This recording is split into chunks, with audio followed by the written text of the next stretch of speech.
Hello, wellness warriors. I'm back after months, like literally after months. This is bothering me. Come on, I need the light. There we go.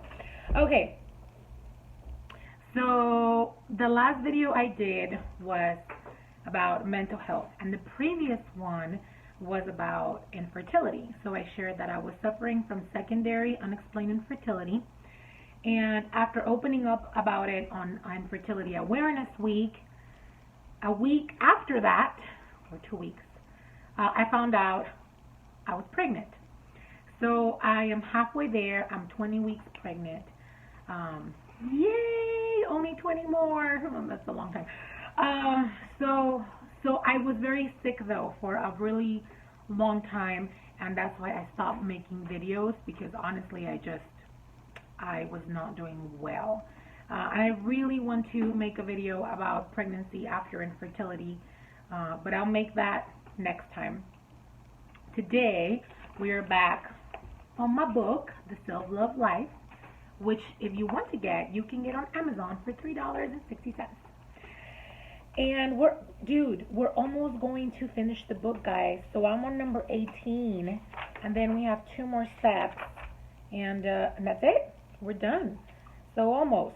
Hopefully I'll be posting weekly again. I know some of you have reached out, which I appreciate, and you guys have been like, where are the videos? And I'm like, sorry guys, it was so bad.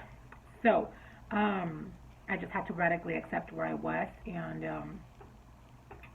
take a break from the videos, but hopefully this is and I'm back because I love making the videos. So number 18 on how to love yourself for real is love your flaws. I know. It sounds so corny, right? And then it sounds so like, well, yeah, okay, well, how do I do that?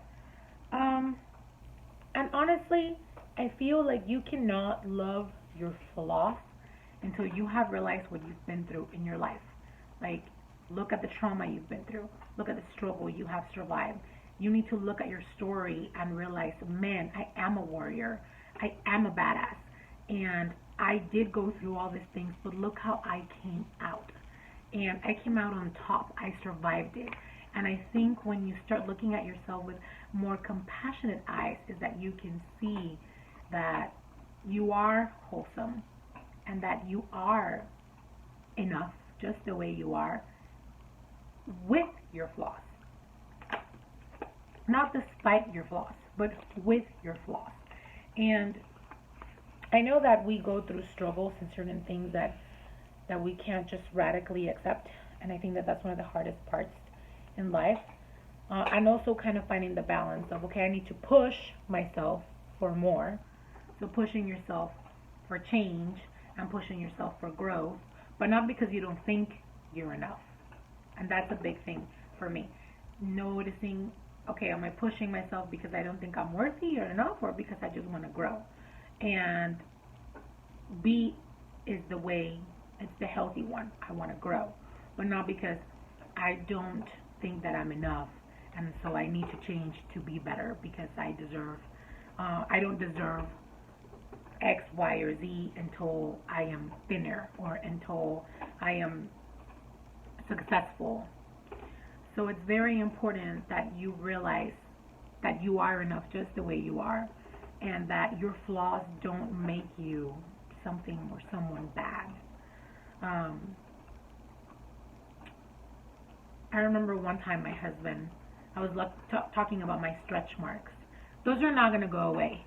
After battling an eating disorder for over 12 years, and then having a first pregnancy where I gained 80 pounds, and then now I'm pregnant again, and my body's changing all over again, and I'm going to get more stretch marks.